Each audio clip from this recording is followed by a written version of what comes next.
자, 이제 조금 우리가 예배라 그러면은 조금 이렇게 딱딱하고 순서에 정해져 있고 또 그런 걸 상상하기 쉬운데, 사실은 초대교회 예배의 모습은 조금 달랐습니다. 예수님이 돌아가시고 또 부활하신 것을 목격한 많은 제자들이 모여서 이 예수님의 부활하심을 기뻐하고, 또 예수님이 얼마 있으면 또 오실 거라고 약속을 하셨기 때문에 예수님을 기다리는 그런 간절한 마음으로 서로를 또 사랑하고 용납하는 그런 어떤 축제의 그런 모임이 예배입니다. 우리가 그 예배를 통하여서 이제 우리가 보통은 일방적으로 이렇게 수동적으로 앉아서 드리는 예배가 아니라 하나님과 교류하고 또 말씀을 전하는 저와 성도 여러분들이 기쁜 마음으로 또 하나님 앞에서 좋은 시간을 보내는 것이 예배라고 생각합니다.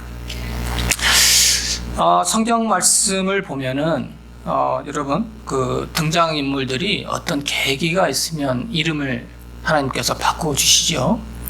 예를 들면 아브라함을 또 사라, 또 많은 예들이 있습니다. 야곱을 이스라엘로 바꾸신 거. 이러한 그 이름을 바꿀 때마다 하나님께서는 그들에게 언약을 하시고 또 약속을 하시고, 그 하나님께서 약속하신 거에 맞는 걸맞는 이름으로 바꿔주신다는 사실을 우리가 깨닫게 됩니다. 야곱의 인생도 참 다사다난했지요. 야곱을 속이고 장자의 명분을 뺏어서 또 그 에서 형을 피하여서 저기 하란으로 도망가서 또 그곳에서 또 자기보다도 한 수위인 그 삼촌 라반에게 20년 동안 또 그에게 봉사하다가 결국은 이제 그것들 다 가족을 데리고 돌아오는 그 도중에 자기는 이제 형이 너무 무서워서 가족들하고 하인들하고 소유물들은 다 미리 보내고 자기는 뒤에 남아서 그 약복강 나루에서 하나님과 그 걱정을 하고 있을 때 하나님 오셔서 그와 씨름을 하고 또 그 씨름을 해서 겨루 이기게 되는데, 그 이후에 야곱에게 주어진 이름이 이스라엘입니다. 그래서 오늘 하나님의 백성이라는 그 대표적인 이름으로 사용되게 됩니다.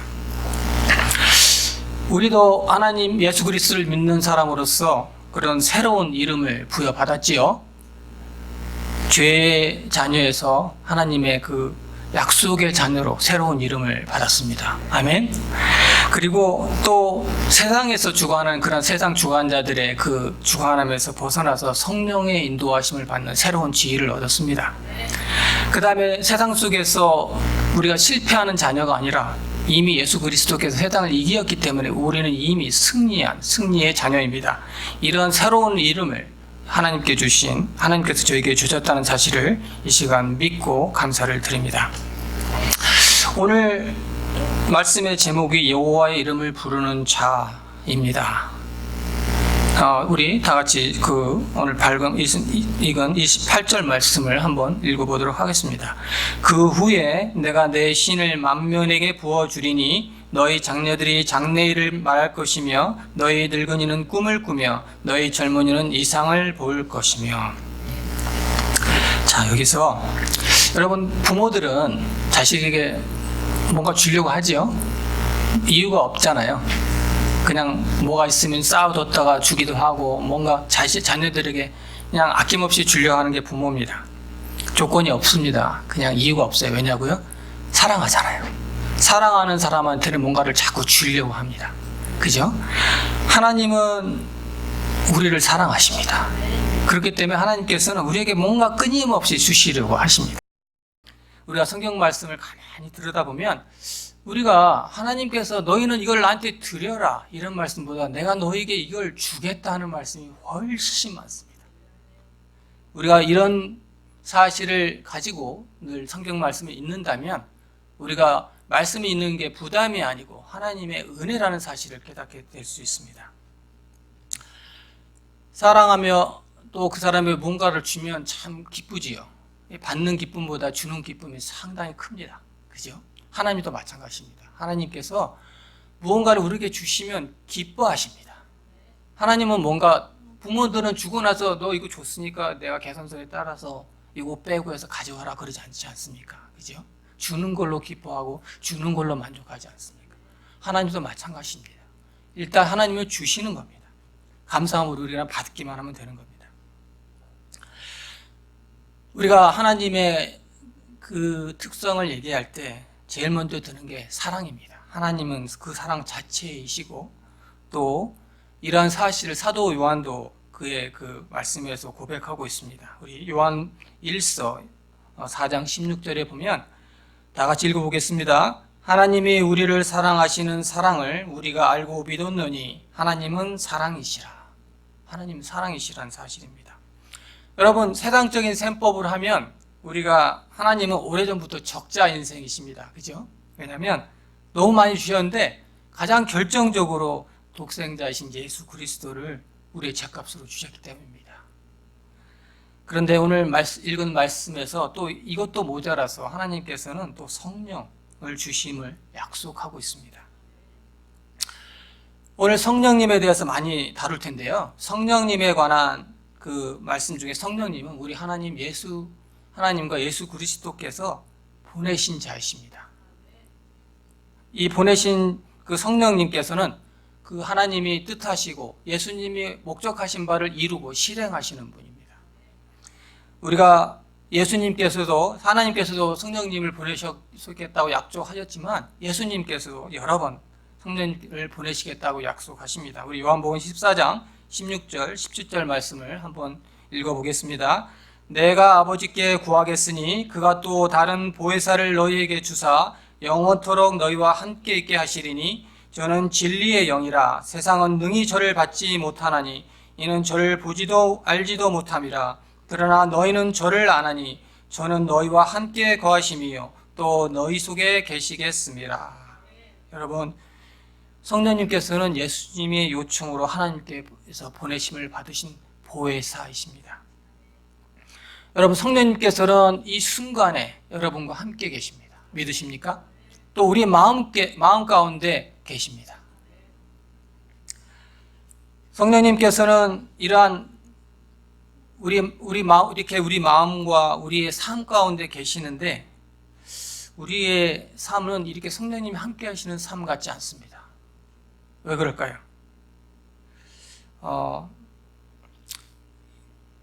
우리 마음 가운데 성령님이 역사하실 수 있는 여지를 우리가 드리지 못하기 때문에 그렇습니다. 우리 성령님께서는 하나님과 같이 죄를 싫어하십니다. 그죠? 죄와 함께 갈 수가 없어요. 그런 성령님을 우리 마음 가운데 하나님께서 주셨는데 우리는 여전히 성령님을 죄의 모양으로 가리고 성령님이 역사하지 못하시도록 제 마음을 강박하게 만들었습니다. 자, 근데 우리가 이 성령님을 가졌다고 얘기를 하는데 우리 증거가 있어야 돼요. 증거. 아니 뭐 내가 부자라면 증거를 내라라. 뭔가 금덩이라도 하나 이렇게 나와서 이렇게 줘야 되는 증거가 필요한데 성령님이 우리 안에 계신다는 증거가 있습니다. 자, 오늘 말씀을 보겠습니다. 자, 고린도전서 12장 3절에 그 증거의 말씀이 나와 있는데 하나님의 용으로 말하는 자는 누구든지 예수를 저주할 자라 하지 아니하고 자, 또 성령으로 아니하고는 누구든지 예수를 주시라 할 수 없느니라. 자, 예수 그리스도를 우리가 주님으로 고백한다는 것은 바로 성령님이 우리 마음 가운데 있다는 확실한 증거입니다. 여러분들 증거에 대한 부분들은 이보다도 더 확실한 증거가 어디 있겠습니까? 여러분, 성령님이 내가 성령님을 예수 그리스도를 주라고 부른다는 것은 단순히 그냥 내 입술에서 나오는 그런 단순한 작용이 아닙니다. 주라고 부를 수 있다는 것은 성령님께서 내 안에 충만하시고 또 그 충만하신 성령님이 내 생각을 열어서 또 내 입을 열어서 주라고 말씀하게 하시는 겁니다. 이 얼마나 놀라운 일입니까? 우리가 이 말씀을 붙잡고 있으시길 바랍니다. 성령님은 늘 우리와 함께 하십니다. 우리가 예수 그리스도를 주라고 부를 때마다. 또한 우리 삶 가운데서 우리가 이렇게 성령님의 흔적과 증거를 가졌는데도 불구하고 우리는 두 가지의 삶을 삽니다. 육신의 삶과 영의 삶을 왔다 갔다 하면서 살게 됩니다. 사도 바울도 고백했습니다. 내가 또 영으로는 항상 영과 육 사이에서 내가 항상 번민한 사도 바울의 모습을 볼 수 있습니다. 당연한 겁니다. 우리가 삶 가운데서 너무나 홀리하게만은 살 수가 없습니다. 항상 그 경계선에서 법의 지배를 받을 때도 있고 성령의 지배를 받을 때도 있습니다. 하지만 성령의 우리 가운데 함께 계시고 우리가 성령을 주로 고백하는 그 순간에는 늘 우리는 성령의 사람으로 살 수 있게 됩니다. 오늘 우리가 만약에 육신의 모습으로 살게 되면 우리 삶 가운데서 늘 죄가 생성될 뿐이고 또 육신의 생각은 하나님을 기쁘시게 할 수도 없습니다. 근데 성령의 생각은 하나님을 기쁘시게 할 뿐만 아니라 또 성령의 생각을 함으로써 하나님이 주시는 평안과 또 그 참 위로를 얻을 수 있습니다. 오늘 로마서 8장 5절 말씀에도 보면 육신을 쫓는 자는 육신의 일을, 영을 쫓는 자는 영의 일을 생각하나니 육신의 생각은 사망이요 영의 생각은 생명과 평안이니라 이렇게 말씀하셨고 또 평안을 너희에게 끼치노니 곧 나의 평안을 너희에게 주노라. 내가 너희에게 주는 것은 세상에 주는 것 같지 아니하니라. 너희 마음에 근심도 말고 두려워하지 말라. 이렇게 말씀하셨습니다. 하나님께서 주시는 평안은 모든 게 잘 되고 그런 게 아니라 오늘 말씀 가운데도 근심이 없고 두려워하는 마음이 없는 것이 평안입니다. 여러분 삶 가운데 여러 가지 두려움과 근심이 많지 않습니까? 비즈니스가 잘 될까? 또 우리 자녀들이 좋은 대학에 갈 수 있을까? 아니면 우리가 질병에 고통당하지 않고 잘 살 수 있을까? 여러 가지 근심과 걱정이 많지만 하나님께서 주시는 그 평안 속에 여러분들이 거하고 성령님이 주시는 그 평안 속에 거하면 이런 근심들은 다 2차적인 문제가 된다는 것입니다. 여러분 이렇게 우리가 이 생각만으로도 이 모든 것을 바꿀 수가 있는데 그러면 우리가 이 믿는 자들의 말의 능력은 또 어떠하겠습니까? 그죠? 우리가 말을 주의해서 해야 되는 이유가 여기 있습니다. 우리 믿는 자들의 그런 말에는 구원의 능력이 있습니다. 여러분 믿으시기 바랍니다. 구원의 능력에 소유한 자들은 그 말에 조심을 많이 해야 됩니다. 특별히 우리가 삶 가운데서 우리 말로 정말 다른 어떤 무기보다도 많은 사람들을 해할 수 있고 상하게 하고 할 수 있는 게 우리의 말입니다. 그러므로 믿는 사람들은 이 말을 어느 곳에 사용해야 하냐면 예수 그리스도의 이름을 전하고 기도하고 또 감사하고 또 찬양하는 데 사용해야 합니다. 이것이 성령님께서 우리를 인도하시는 증거이고 또 우리가 우리 삶 가운데서 확신하는 가장 현명한 방법이 될 수 있습니다.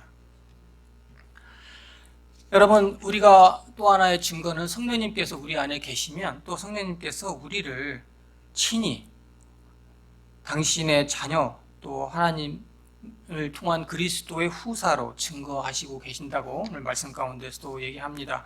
오늘 로마서 8장 16절에 보면 성령이 친히 우리 영으로 더불어 우리가 하나님의 자녀인 것을 증거하시나니 자녀이면 또한 후사 곧 하나님의 후사요 그리스도와 함께한 후사니 우리가 그와 함께 영광을 받기 위하여 고난도 함께 받아야 할 것이라.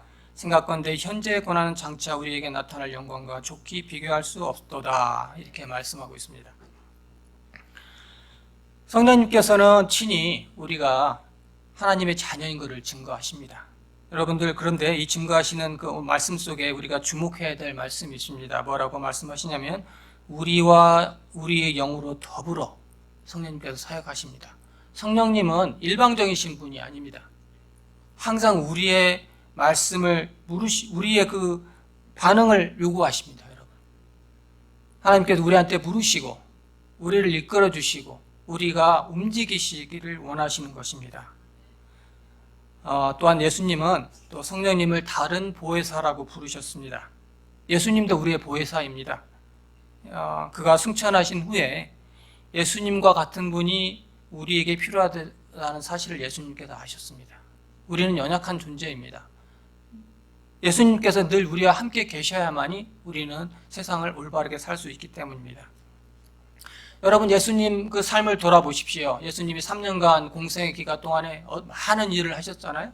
말씀을 가르치시고 또 귀신 들린 자를 고치시고 또 병든 자를 치료하시고 또 앉은 병이를 이렇게 일으키시고 눈먼 자를 보게 하시고 또 죽은 자를 살리는 그런 많은 기적들을 행하셨습니다. 우리가 삶 가운데서 얼마나 예수 그리스도 이와 같은 기적이 필요한 일이 저희들에게 많습니까?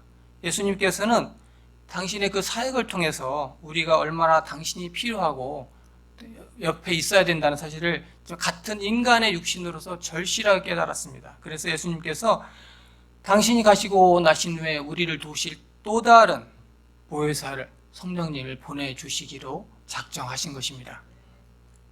여러분, 보혜사라는 말의 의미는 우리가 한자를 이렇게 딱 하면 보할 보자에 은혜 의자에 스승 사자입니다. 보혜사란 것은 보호하시고 은혜로우시며 배움을 주시는 스승이다, 이런 의미입니다. 여러분들 성령님이 함께 하시면 우리는 그의 보호와 인도를 받습니다. 아멘. 또 성령님이 함께 하시면 우리가 그의 은혜롭고 신령한 은사를 받게 됩니다. 그리고 성령님이 함께 하시면 우리는 말씀을 더욱더 대하게 되고 또 말씀 속에서 참 지혜가 무엇인지 깨달을 수 있게 됩니다. 또 마지막으로 성령이 임하시면 우리는 예수의 증인으로 살아갈 수 있습니다. 우리 사도행전 1장 8절 말씀에 오직 성령이 너희에게 임하시면 너희가 권능을 받고 예루살렘과 온 유대와 사마리아 땅끝까지 이르러 내 증인이 되리라, 이렇게 말씀하셨습니다. 여러분, 성령님께서 우리의 그 삶 가운데 주시는 유익은 저희가 열거할 수 없을 정도로 너무 많습니다. 그런데 문제는 우리가 이러한 성령님의 그런 도우심을 요청하지 않고 있다는 겁니다. 성령님이 함께 하심을 어느 순간 잊어버리고 살 때가 많아요. 여러분, 우리 그 마태복음에 보면 구하라 그러면 너희에게 주실 것이요, 찾으라 그러면 찾을 것이요, 문을 두드리라 그러면 너희에게 열릴 것이니 구하는 이마다 얻을 것이요, 찾는 이가 찾을 것이요, 두드리는 이에게는 열릴 것이다, 이렇게 말씀하고 있습니다. 여러분, 구해야 얻을 수 있습니다. 이 시간 성령님 하나님께 구하십시오. 그럼 여러분들은 반드시 얻게 됩니다. 또한 여러분들 두드려야 됩니다. 성령 하나님이 내 안에 계시는데 그 문을 두드리십시오. 그래야 하나님께서 그 문을 열고 나오셔서 여러분들에게 응답을 하게 됩니다. 그리고 여러분들 찾으십시오. 가만히 앉아있으면 아무것도 찾을 수가 없습니다. 근데 우리가 이제 이런 성령님의 놀라우신 역사하심을 또 남용할 때가 많이 있습니다. 왜냐하면 우리가 의식하지 못하는 가운데 성령님을 인격적인 하나님 한 분으로 보지 아니하고 어떤 신령한 도구나 또 물질로 여길 때가 또 있습니다. 우리가 이제 성경이 여러 곳에서 부어주신다, 또 채우신다, 또 충만하게 하신다, 이런 표현들 때문에 이런 생기는 많은 오해들입니다. 여러분, 성령님께서는 삼위일체 중 하나님의 한 분이시고 또 성부 하나님과 성자 하나님과 더불어서 하나의 하나님이 되십니다. 또 하나님과 동일한 본성과 속성을 소유하신 분이고, 이러한 사실들은 참 우리가 삼위일체라는, 물론 삼위일체는 성경에 나와 있지는 않습니다. 그러나 우리가 이런 삼위일체의 이 교리는 우리의 지식과 사고로 이해할 수가 없습니다. 우리가 가끔 이렇게 피상적으로 세 분이 한 분이다, 나는 아버지일 수도 있고 교회에서는 전도사일 수도 있고 집에 가면 남편이고 하는 그런 어떤 양태론적인 설명으로 우리가 이 삼위일체에 대해서 이해할 수 있지만 사실은 이건 전혀 하나님의 그 속성과 삼위일체에 근접하지도 않습니다. 우리는 이 삼위일체 되시는 하나님을 어떤 지식의 영역에서 믿을 수 있는 게 아니라 믿음의 영역에서 믿을 수 있습니다. 다시 이제 본문으로 돌아가서 우리가 오늘 읽지는 않았지만 1장과 2장 전반전 보면 요엘 선지자가 활동했던 그 시대의 여러 가지 어려운 상황들을 묘사하고 있습니다. 여러분들, 그 하나님이 처음 이스라엘 백성을 가나안으로 보낼 때 젖과 꿀이 흐르는 땅이라고 말씀하시며 보냈는데 지금은 아주 처참합니다. 밭은 황무하고 포도나무 열매들은 다 말라버렸고 또 먹을 것이 없어서 굶주리고 심지어는 소재와 전제를 드릴 수도 없고 또 기쁨과 즐거움이 사라진 상황이 그때 당시의 상황입니다. 그럼에도 하나님께서는 앞장에서 그런 이스라엘들에게 이제 다 너희들 옷을 찢지 말고 마음을 찢고 나에게 돌아오라. 내가 돌아오면 너희를 치유하고 이런 상황을 회복시켜 주시겠다라고 약속하시고 또 그러한 삶을 회복된 그 이후가 바로 오늘 방금 읽은 그 이후에라고 시작되는 그 이후입니다. 세상은 늘 먹고 입고 마시는 데 관련된 걱정거리가 가득합니다. 그죠? 먹고 마시고 입고 쓰고 이거 중요합니다. 무엇을 마실까, 무엇을 먹을까, 무엇을 입을까 매일 염려하며 살아가게 되는데 하나님께서는 하나님을 먼저 발견하시기를 원하십니다. 우리 그 마태복음 6장에 보면 너희는 먼저 그의 나라와 그의 일을 구하라. 그리하면 이 모든 것을 너희에게 더하시리라. 여러분, 성경 말씀에서 변하지 않고 흐르고 있는 어떤 시스템이, 어떤 그런 큰 줄기는 하나님 것을 먼저 구하면 내가 너에게 이 모든 것을 더하시리라는 그런 기본적인 원칙들이 반복되고 있습니다. 우리 주기도문, 아까 그 주기도문에서 가만히 보시면 앞쪽은 하나님의 영광과 하나님의 뜻이 먼저이고 그 다음이 먹고 사는 문제인 것입니다. 여러분. 근데 여러분, 아까 제가 1절, 2절에서 정리해 드렸습니다. 요엘서에서는 하나님께서 정반대의 모습을 보여주십니다. 하나님은 백성들의 그런 어려운 삶의 문제를 먼저 해결하신 그 후에 당신의 일을 시작하고 있는 걸 보실 수 있습니다. 하나님은 우리의 현실을 외면하시고 무조건적으로 믿음을 요구하시는 그런 분이 아니십니다. 우리가 믿는 하나님은 전지전능하신 분입니다. 실수가 없으시고 참되고 신실하신 분입니다. 그래서 하나님은 우리들이 필요한 게 무엇인지 이미 다 알고 있습니다. 이미 준비하고 계십니다. 그러나 문제는 우리가 이 현실에 닥친 그 문제 때문에 그 하나님의 그 계획하심과 준비하심을 미처 발견하지 못하는 데 있습니다. 여러분, 이제 다시 28절 후반절과 29절 말씀을 보겠습니다. 여호와의 성령이 모든 사람에게 부어진 후에 일어날 그런 일들입니다. 너희 자녀들이 장래일을 말할 것이며 너희 늙은이는 꿈을 꾸며 너희 젊은이는 이상을 볼 것이며 그때에 내가 또 내 신으로 남종과 여종에게 부어줄 것이며, 여기에 세 그룹이 나옵니다. 성령이 부어주시면 어떻게 변화가 되는지 세 그룹을 통해서 말씀하시고 있는데, 먼저 자녀들의 장래일을 말합니다. 성령이 부어지고 나면 우리 자녀들은 하나님의 말씀을 선포하게 됩니다. 여기서 특별히 남자, 여자라고 하지 아니하시고 너희의 딸들과 너희 아들들이라고 말씀하신 것은 이 사역이 가정 안에, 가정과 관련되어 있다는 의미이기도 합니다. 여러분, 이렇게 성령이 부어주시면 여러분의 자녀들은 성령의 지도 아래서 여러분 부모의 신앙을 본받고 그 안에서 신앙 훈련이 이루어지고 그 이후에 말씀을 통해 거듭나는 자녀가 된다는 의미입니다. 이렇게 우리 자녀들이 말씀을 통해 거듭나게 되면 그들의 삶의 최종 목표가 더 이상 이 세상에 있지 않습니다. 또한 개인의 자아 실현과 개인의 자아 성취에 있지 아니하고 믿음으로 세상을 보는 그런 지혜를 소유하게 됩니다. 두 번째 그룹은 또 늙은이들의 부분인데, 늙은이들은 꿈을 꿉니다. 이렇게 되어 있어요. 꿈을 꾼다는 건 어떻게 보면 젊은이들의 목 같죠? 제가 오늘 이 말씀을 하기 전에 사실은 우리 부부 예를 좀 들려고 하는데 이게 좀 너무 딱딱할 것 같아서 제가 한 노부부가 있었어요. 노부부가 있었는데 이 부부는 너무 금실이 좋고 서로를 아끼고 오랜 가운데 사랑으로 서로를 정말 돌봐주고 하는 가운데 딱 한 가지 의견이 안 맞는 게 있었는데, 매일 아침 이 부부는 커피를 마시면서 이렇게 다과를 하는 습관이 있는데 커피를 누가 내리느냐를 이제 거의 한 40년 넘게 싸워오고 있었어요. 남편은 아내가 커피를 만들어야 된다 이러고 아내는 남편이 만들어야 된다 이렇게 40여간 따고 있었는데, 어느 날 부인이 교회를 갔다 오더니 단호한 소리로 드디어 내가 답을 찾았다고, 말씀 속에 있다고, 누가 커피를 내려야 되는지. 그래서 여전히 탁 책을 펴시더니 히브리서를 딱 펴면서 그가 뭐 그런 의미는 아니지만 그래서 히브루, 그래서 그때부터는 남편이 커피를 만들었다는 그런 일화가 있습니다. 제가 잠깐 여담을 했는데, 여러분들께 꿈을 꾼다는 것은 젊은 사람들의 몫이라고 생각하기 쉽습니다. 하나님께서 왜 성령이 임하시면 늙은이들에게 꿈을 꾸게 한다고 하셨을까요? 궁금하지 않습니까? 여러분, 그 영어 번역을 보면 You old men will dream dreams라고 되어 있어요. 꿈이라는 그 어떤 사전적 의미는 미래에 실현시키고 싶은 희망이나 이상입니다. 또 미래에 성취하고 싶은 계획이나 목표이기도 합니다. 그런데 늙은이들에게 미래에 대한 희망, 이상, 이런 것을 말씀하시는 그런 드림, 꿈을 꾼다 이렇게 말씀하시는 것은 성령이 임하시면 그 꿈은 현실적인 그런 것이 아니라 미래에 다가올 하늘나라에 대한 소망과 기대에 대한 꿈이라는 사실입니다. 여러분들, 욥이 했던 고백이 있습니다. 내가 이제 귀로만 듣더니 주님을 이제서야 눈으로 배웁니다.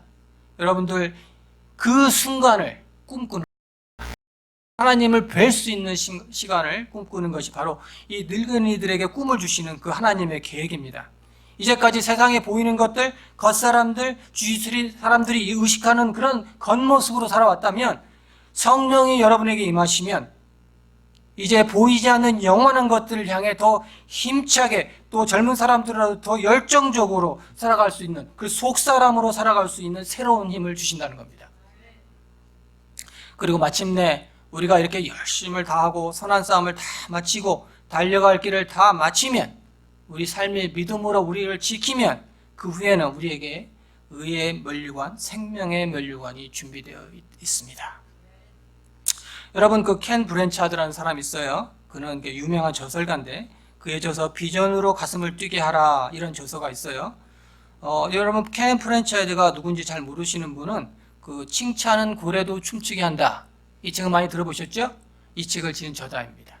그가 그의 책 그 비전으로 가슴을 뛰게 하라, 여기서 뭐라고 비전을 정의하고 있냐면, 그는 비전을 자신이 누구이고 어디로 가고 있으며 무엇이 그 여정을 인도할지를 아는 것이다. 이게 이제 그가 정의한 비전입니다. 요즘 젊은이들은 목표가 가만히 보면 부자가 되는 거가 목표인 것 같아요. 우리가 제가 이제 일부 얘기는 하지만 한국 뉴스를 보면 모든 것이 돈에 대한 얘기고 모든 문제가 돈에 연루돼서 일어난 문제고 하는 걸 보습니다. 우리 젊은이들은 특별히 그 빠른 시일 내에 부자가 되고 싶어 해요. 그래서 비트코인이라든지 주식의 모든 것을 또 거는 사람들도 있고, 또 이런 그룹도 있는가 하면 또 다른 그룹은 그냥 까지도 포기하고 하루하루를 그냥 의지하면서 살아가는 젊은이들도 있습니다. 목표와 의지도 없어요. 다 그렇다는 얘기는 아닙니다. 일부의 얘기입니다. 그러나 이러한 젊은이들에게 성령이 임하시면 확실한 가치관이 생기게 됩니다. 앞에서 그 켄 브랜차드가 얘기했던 것처럼 내가 누구이고 나는 어디로 가고 있으며 또 무엇이 그 여정을 인도하는지를 알게 됩니다. 그들이 이제는 성령이 임하시면 영적인 비전이 그들에게 주어지는 겁니다. 여러분, 그래서 그들은 성령이 주어지면 그들이 하나님의 자녀인 것과, 또 그들은 영원한 천국을 향해 가고 있으며 또 그 천국을 향해 가는 그 여정길을 인도하시는 성령님이 계시다는 사실을 알 수 있게 된다는 겁니다. 여러분, 비전은 그 목표를 이루기 위한 그 지속적인 어떤 방향성과 동기를 제공합니다. 목표는 이루고 나면 없어지죠. 그렇지만 비전은 새로운 목표를 세울 수 있는 그런 귀한 기준점을 제공합니다. 오늘 자녀들에게 성령이 임하시면 이런 영적인 비전이 그들에게 이루어지고 그들의 삶의 목표가 성령 안에서, 말씀 안에서 더 높은 것을 향하게 된다는 그런 말씀입니다. 오늘 또 내 신을 남녀과 여종에게 부어줄 것이라고 말씀하고 계시는데, 이것은 세상의 모든 귀천과 이런 것도 관련 없이 모든 사람들에게 하나님께서 세상에 비를 내리는 것처럼 성령을 부어주시겠다고 말씀하신 것이라고 해석될 수 있습니다. 우리가 30절, 31절을 다시 한번 읽어보겠습니다. 내가 이적을 하늘과 땅에 베풀리니 곧 피와 불과 연기 기둥이라. 여호와의 크고 두려운 날이 이기 전에 해가 어두워지고 달이 핏빛같이 변하려니와. 자, 오늘 이 말씀은 하나님의 그 두렵고 크고 두려운 날에 관한 말씀입니다. 말세에 관한 말씀이죠. 말세에 일어날 여러 징조들에 관한 말씀입니다. 오늘은 이 징조들에 대해서 세세 살펴볼 수는 없지만, 크게 대략적으로 말세의 징조들을 살펴보면 먼저 기근과 지진과 전염병이 많습니다. 여러분, 우리 전염병 이미 경험하셨죠? 코비드-19으로 얼마나 고생을 많이 했습니까? 그런데 이게 하나님의 그 말세로 다가가는 징조이라는 사실을 우리가 잊지 않았으면 좋겠습니다. 그리고 거짓 선지자들이 일어납니다. 여러분, 세상을 미혹하는 얘기 얼마나 많습니까? 한국에서만도 자기가 그리스도라고 얘기하는 사람이 297명이나 된답니다. 여러분, 이 얼마나 거짓 선지자들이, 적그리스도와 그리스도인들이 많이 있고, 또 겉모습은 양의 탈을 가지지만 그 여우의 모습을 한 거짓 선지자들, 거짓 지주자들은 진짜 많이 드러나는데, 이것 또한 그 두려운 날, 말세에 일어날 그러한 징조입니다. 또 미혹하는 영들이 일어나고 불법이 난무하고 사랑이 없어집니다. 자기만 사랑하게 되고 돈을 사랑하고 부모를 개혁합니다. 또한 빨리 왕래하며 지식이 더하게 됩니다. 여러분, 이 세상 얼마나 빨라졌습니까, 여러분? 우리가 과학의 발달이라고 하지만 하나님의 관점에서 보면 징조입니다. 우리가 빨라지고 그 다음에 이러한 징조가 우리가 나타나면 또 세상의 종말이 가까이 왔다는 사실을 우리가 늘 깨닫고 있어야 됩니다. 마지막으로 32절 말씀을 다 같이 소리내 읽어보겠습니다. 누구든지 여호와의 이름을 부르는 자는 구원을 얻으리니 이는 나 여호와의 말대로 시온산과 예루살렘에 피할 자가 있을 것이며 남은 자 중에 나 여호와의 부름을 받을 자가 있을 것임이니라. 여러분, 여호와의 이름을 불렀다는 것은 표현은 성경에 여러 곳에 등장합니다. 이 말은 기도를 드린다 또는 찬양을 한다 또 예배를 드린다 이런 의미로 사용되고 있는데, 특별히 창세기 4장 26절에 보면 셋도 아들을 낳고 그 이름을 에노스라 하였으며 그때 사람들이 비로소 여호와의 이름을 불렀더라. 자, 에노스 때에 처음으로 하나님의 이름을 불렀다는 기록이 나옵니다. 에노스는 가인이 죽인 그 아벨 대신 아담에게 하나님이 주신 자녀인 셋의 후손입니다. 그 에노스라는 말의 그 의미는 유약하다, 연약하다, 깨어지기 쉽다 이런 뜻입니다. 근데 이 에노스는 자신이 질그릇과 같은 존재임을 깨닫고 하나님만을 의지했습니다. 그래서 하나님께서 그 가인과 아벨이 제사 드릴 때 가인과 그의 예물을 받으신 그 제사를 이어받아서 하나님께 예배의 회복을 시작하셨습니다. 자, 여러분, 여호와의 이름을 부른다는 것은 그저 입술로만 주여 주여 하고 하는 게 아닙니다. 우리가 여호와의 이름을 부른다는 것은 예배를 회복하는 일입니다. 우리가 먼저 우리의 몸을 하나님이 기뻐하시는 사한 제사로 드려야 합니다. 그러기 위해서는 우리 삶이 받으실 만한 그런 구별된 것이어야 합니다. 그런데 우리 의지대로 우리는 하나님의 받으실 만한 제물이 될 수 없습니다. 우리는 예수 그리스도의 보혈의 공로를 의지하여야 비로소 하나님께서 받으실 만한 그러한 제물이 되는 것입니다. 그래서 예수 그리스도의 이름을 의지하여서 하나님 앞에 나와야 합니다. 왜냐하면 예수 그리스도께서는 하나님께서 말씀하신 것처럼 이는 나의 사랑하는 아들이요 하나님이 기뻐하시는 자이기 때문입니다. 우리는 예수 그리스도를 앞세워서 하나님 앞에 나아가야 합니다. 그래야만이 우리가 하나님께 기뻐 받으시는 산 제물로 나아갈 수 있습니다. 베드로 사도는 오늘 말씀을 오순절 성령 강림을 설명하기 위해서 그대로 인용하고 있습니다. 너희들은 기억하라. 너희들이 십자가에 못 박은 예수 그리스도가 너희의 주와 그리스도가 되셨다. 오늘 이 말씀을 통해서 사도 베드로는 예수 그리스도의 주 되심과 예수 그리스도의 그리스도 되심을 선포하고 있습니다.